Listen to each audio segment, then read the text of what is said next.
Hey there, awesome people. This is Mentor Shelley, wanting to make sure that you become a better version of yourself professionally. Guys, it's been a minute since I've been on here, but I want to make sure that you have what you need. If you are going through, if you're just returning back to the workforce as a ex-trad wife, or you've been laid off and you got some interviews lined up, definitely check out this video. We're going to get started in 2.2 seconds. Stay tuned.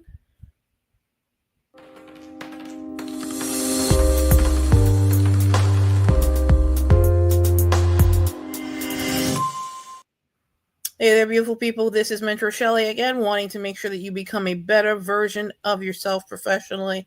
I want you to have the tools necessary. I want to share a few things with you so you have what it is that you need to get started with your interview, or at least be able to score really well. Let's make sure that we can hear things here, that you have what you need for your next job interview. And of course, let's see here.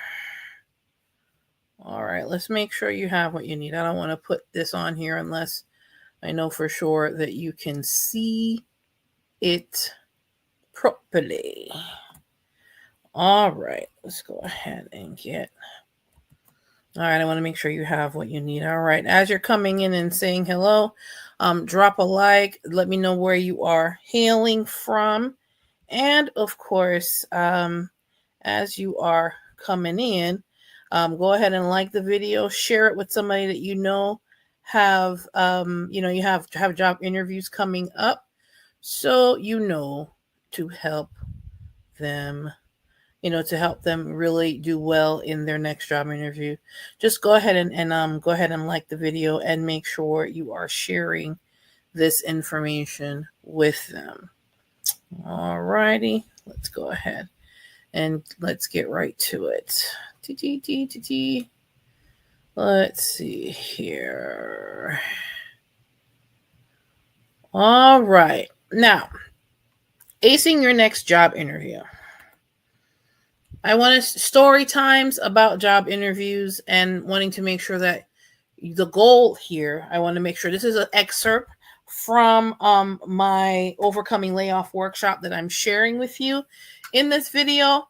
I can't give you everything because, of course, in overcoming layoff, that is a resource that I have available at mentorshelley.com, mentorshelley.com/layoff. You can go ahead and actually be a part of that workshop by checking out that page right there. We'll talk about that a little bit later. Now, stories about, I want you to learn how to prepare professionally for any interview format, whether you're doing the interview in person or you are doing it over some form of video conferencing, or you're doing it over the phone just by voice. This lesson is also to help you build confidence in mastering communication in either case, both digitally and face-to-face. Okay, of course, there's first things that you want to prepare for. Preparing for success in the job interview space. I want to make sure that you see all of this, guys, so you don't miss anything. A, research and readiness. Research the company, research the role, research the interviewer or interviewers, depending on if you're having a regular one-person one-on-one interview or one-to-many or 1-to-2, 1-to-3. Find out who's going to be in that interview and do your research on them. That's what LinkedIn and Glassdoor is for. The company website will also be of help to you. Tailor the answers to the job description, so it's important to have that information before the interview. Okay, and make sure you're crafting. Another thing that you need to do, craft your professional story. If you're applying for, let's say, a creative director for a production, right? And it's maybe contract, or it may be for a long-term theater company. You want to have your 60 to 90 second sales pitch, so to speak. Highlight one of the transferable skills in your career, pivot pitches and accomplishments. If you're, of course, as I told you, this is an excerpt from the Overcoming Layoff workshop, or if you are an ex-trad wife getting ready to go back into the getting back into the professional space or getting back into the job market. You want to address any gaps, whether it be layoffs, whether it be time away from the job market, and make sure that in your 60 to 90 second pitch that you're addressing how you handled that and how you handled that professionally. All right. The second thing you want to do, you want to ace them by making sure your tech is set up if you're doing an interview via computer like this lovely young lady here. You want to make sure your body language and your background is looking professional.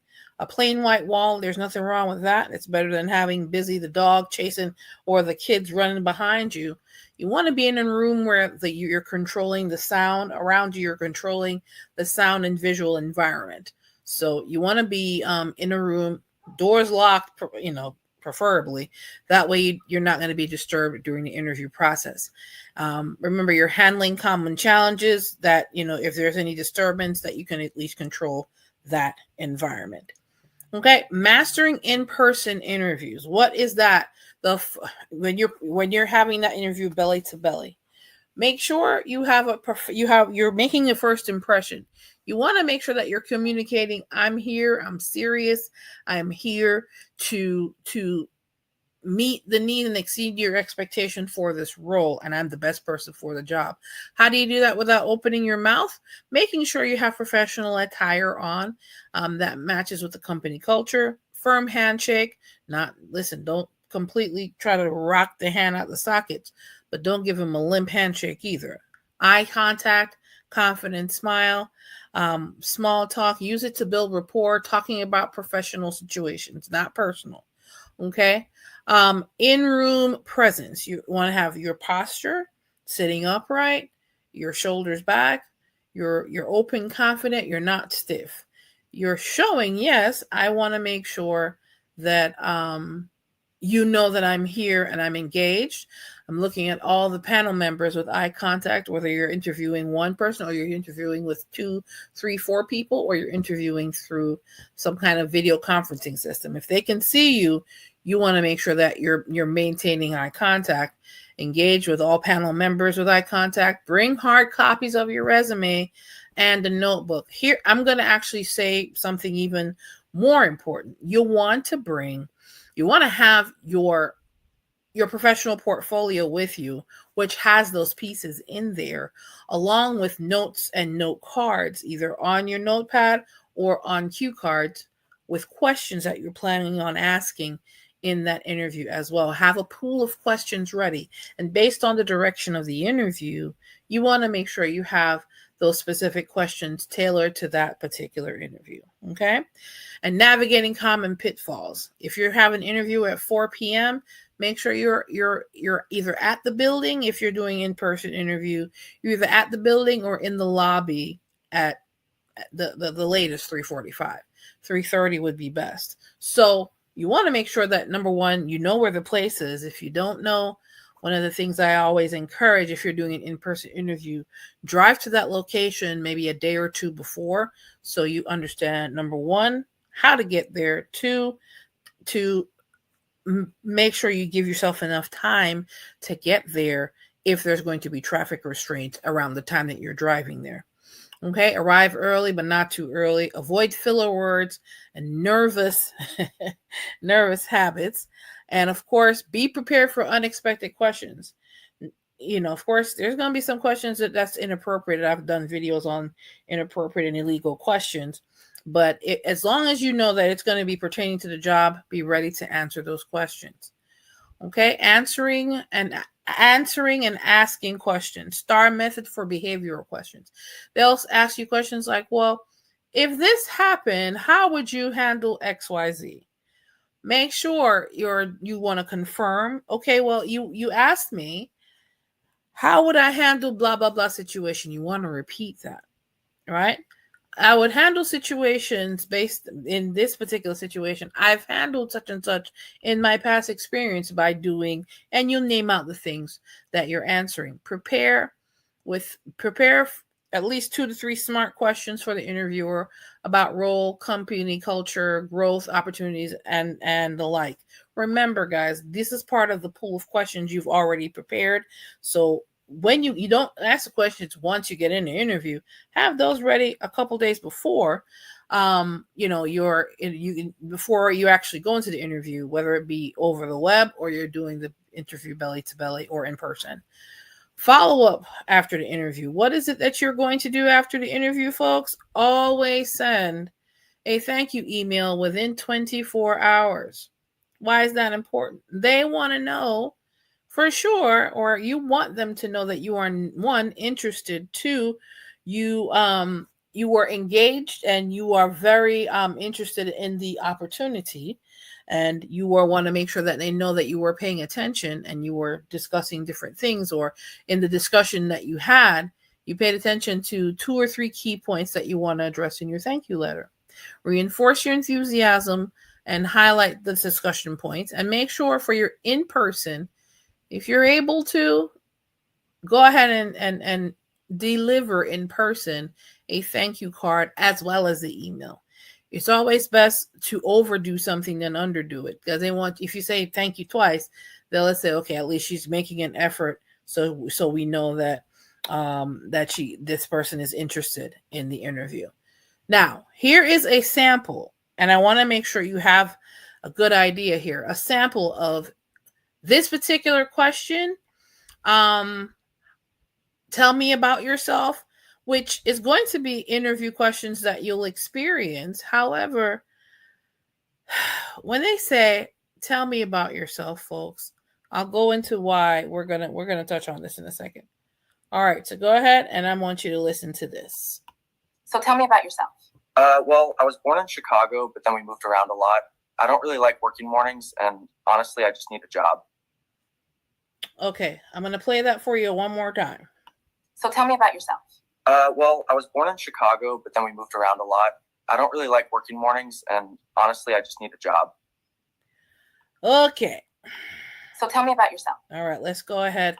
Before we get to that, what I want you guys to understand is that when they ask you questions like, tell me about yourself, that's really not what they're asking. They're not asking you to tell you about yourself on a personal level. They're asking, tell me about yourself on a professional level. Okay. They're asking that question to ask about how you handle or how is it, who you are professionally based on the position you're applying for, not personally. You're not here in a personal capacity. You're here in a professional capacity. So please answer the question as such. So here is a way that you actually need to answer that same question. So tell me about yourself. Sure. I have 3 years of experience in customer service, where I developed strong communication and problem-solving skills. All right, let's hear this one again. So tell me about yourself. Sure. I have 3 years of experience in customer service, where I developed strong communication and problem-solving skills. All right. Do you see the difference, folks? Do you see the difference? She's talking about her professional experience, not personal. All right. Do we understand that now? This is just one of the many ways when you are, let me go back to this so you have that. One of the ways that you're going to be able to not just tell me about yourself, but how is it going to help? How is it going to help the interviewer, right? How is it going to help the company or the position? How is that going to be contributing to the position you applied for? She answered that question very well. She spoke to her experience. She spoke to how her experience helped her to achieve a goal. Of course, depending on what level you're at, whether you're entry level, whether you're, you have some at least 5 to 10 plus years experience, or you are an executive or you're in leadership, you're going to answer this question differently, but the anatomy of answering that question is the same. You want to make sure that they have the proper information so they know that when you're talking about yourself, you're talking about yourself from a professional. So tell me about yourself. Okay. Now, in order for me to help you to respond to additional questions in an interview, as well as help you to prepare for the interview, what to do during the interview, and how to prepare after the interview, along with salary negotiation, I do have consultation available. You can go to calendly.com/mentor Shelly to schedule your interview and salary negotiation consultation so that you can respond and posture in your interview the right way to truly nail the job interview, not only just acing it, but putting yourself in a position so that you can not just, great job on the interview, but they will want to offer you the position. And of course, part of that consultation as well is helping you to navigate salary negotiation and provide you with the tools as well. And of course, guys, if you have any additional questions here, please feel free to reach out to me at mentorshelly.com/contact, or you can leave me a voicemail or an email message. I'm more than happy to return your voicemail or email within 24 hours, guys. I want you to have what you need to be able to ace the interview, but also make sure that you're not just interviewing for interviewing's sake. You're interviewing so that they can offer you the job. All right, guys, this is Mentor Shelly, wanting to make sure that you become a better version of yourself professionally. So before you go on the interview, make sure you ace it so they offer you the job. All right, guys, take care. Have a good one. Bye.